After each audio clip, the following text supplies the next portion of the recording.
Então, vamos lá, galera, oitavo ano, mais uma aula, a aula de geografia. A aula de hoje a gente vai estudar sobre culturas, povos e território. A gente vai estudar essa questão, a gente vai um bate-papo, né, sobre essas questõezinhas que a gente vai estudar hoje aqui. Então, podemos observar que das mais variadas culturas vivem, né, espalhadas, né, pelos territórios dos países, né, ou seja, que melhor caracteriza, identifica, né, os diferentes grupos humanos são os aspectos culturais, né, herdados, né, de um passado histórico, né, comum de cada grupo, né, como a religião, a língua, né, os costumes, as vestimentas, né, as tradições e o modo de vida. Então, isso está relacionado, né, com aspectos, né, culturais que são herdados, né, que são passados, né, de geração em geração, né, de um povo para outro.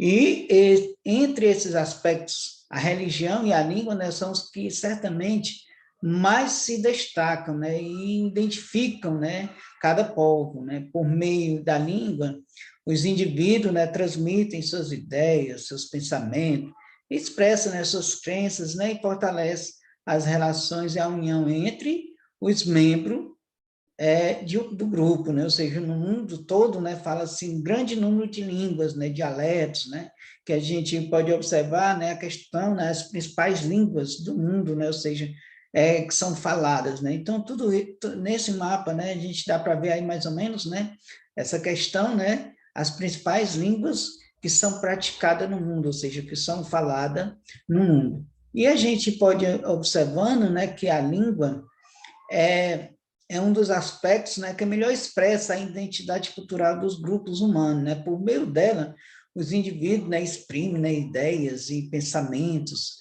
fortalece as relações sociais, né, e transmite, né, conhecimento, né, às futuras gerações.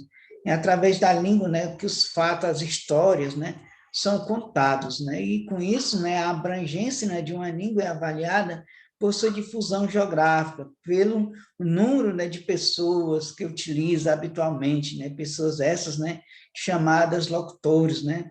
Assim, o inglês, o espanhol, o árabe, né, o português e o francês são as línguas internacionais praticadas, né, em vários países, né, enquanto o mandarim, falado na China, o russo, falado na Rússia, o hindi, né, falado na Índia, são falados apenas, né, em sua própria região, né? Então, a gente observa aqui que tem as línguas que são faladas no mundo todo, né? E tem os que são falados respectivamente, né? Em suas regiões, né? Como aqui nós observamos nesse mapa aqui, né? As 10 línguas, né, mais faladas do mundo, em 2008. Nós observamos, né, que a língua mais falada no mundo é o mandarim, ou seja, com 12,3%, né, da população fala o mandarim. Depois vem o espanhol, 6%, o inglês, 5,1%, o árabe, 5,1%, vem o hindi, né, 3,5%, e o português, ele é falado apenas 3%, né? Então, aqui são, né, as características, né, ou seja, são a porcentagem, né, das línguas que são faladas pelo mundo, né? Vocês podem observar aí nesse gráfico, né, as 10 línguas mais faladas no mundo, né? E o gráfico apresenta as 10 línguas mais faladas no mundo em percentual, né, de falantes, né, ou seja, do texto, das línguas, né, como se escreve bom dia em cada língua, né? Então, essas palavras que estão aí é o que é escrito, né, ou seja, bom dia em cada língua. E a gente observa, né, que atualmente várias línguas do mundo estão sendo extintas, né? Ou seja, uma língua é considerada extinta quando o grupo, né, que a possui como língua materna, né, não se lembra mais dela, né, se lembra apenas, né, de poucas palavras. E quando ela não possui registro, né, que possibilite, né, seus estudos, né? Então, aqui são as 10 línguas mais faladas no mundo, né? Então, tem a questão da religião, né, que é outro aspecto, né, que também caracteriza a identidade cultural dos povos, né, por meio das práticas religiosas, né? Grande parte das pessoas manifestam, né, muitos de seus costumes e tradições, né, aqui no Brasil, né, quando os europeus vieram, né, que trouxeram, né, seus costumes, né, a religião, né, o catolicismo, para cá, né? E aqui, né, a gente observa a questão, né, das principais religiões praticadas no mundo, né? E no mundo existe, né, um grande número de religiões, né? E as que possuem, né, maior número, né, de seguidores são o cristianismo, né, dividido em 3 vertentes, né? As principais, católica, né, ortodoxa e protestante, né? E o islamismo, no judaísmo, e hinduísmo e o budismo, né? Como a gente pode observar aí no mapa ao lado, né? Nas religiões mais praticadas do mundo. Então, a gente observa que o cristianismo ele pode ser dividido, né, em 3 vertentes, né? Ou seja, aqueles que seguem a igreja católica, né, o catolicismo, a igreja ortodoxa e os protestantes, todos eles está relacionado com o cristianismo. E a gente observando também os povos, né, e territórios, né, como eles estão, né, os povos das mais diferentes culturas que existem em nosso planeta, como estudamos, né, anteriormente, ocupam, né, territórios dos diversos países, né, da superfície terrestre. E a gente observando aqui nesse planisfério, né, que mostra, né, os limites, né, que separam, né, os territórios, né, desses países, né? Então a gente observa aí que cada país, né, ele tem o seu território de predominância, ou seja, o seu território de dominação, né? Ou seja, o território de um país, ele também pode ser chamado território nacional, né? Abrange a porção do espaço geográfico sobre a qual um Estado, né, com suas leis, governos, instituições políticas e sociais, exerce, né, a soberania, ou seja, tem autoridade como poder para ocupar, controlar e organizar esse espaço, né, de acordo com suas necessidades, né, e seus interesses, né? Então, isso está relacionado com os territórios.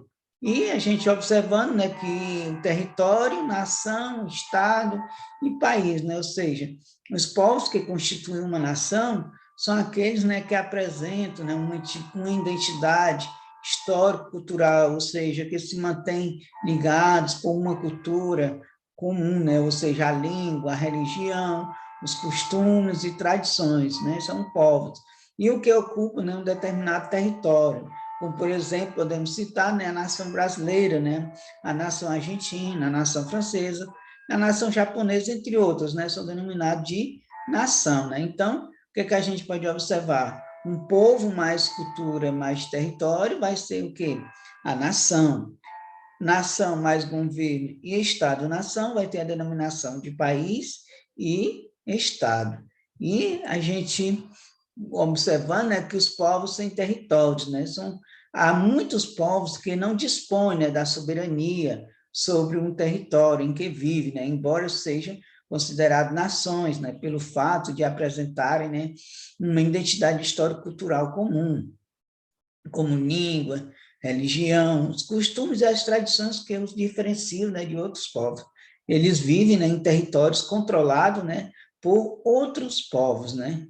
E isso ocorre, por exemplo, em nosso país, né, onde as nações indígenas, né, vivem em áreas controladas pelo governo brasileiro. Ou seja, outros povos também se encontram nessa situação, como é o caso dos curdos, né, que vivem espalhados pelos territórios de vários países do Oriente Médio, né, dos bascos na Espanha, e na França, né, dos chechenos, né, na Rússia, dos tibetanos na China, né, dos kosovários, né, na Sérvia, dos tamils, né, na Sri Lanka, né, e dos palestinos, né, na Cisjordânia e na faixa de Gaza, né? Então, esses são povos que eles ainda não têm um território, né? Ou seja, não têm a soberania, né? Não são reconhecidos, né? Por conta dessa situação, muitos povos têm lutado, né, para conquistar, né, a independência política sobre os territórios em que vivem, né? Fato que tem sido, né, a causa de conflitos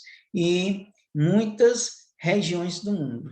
Então, galera do oitavo ano, essa foi mais uma aula e até a próxima aula.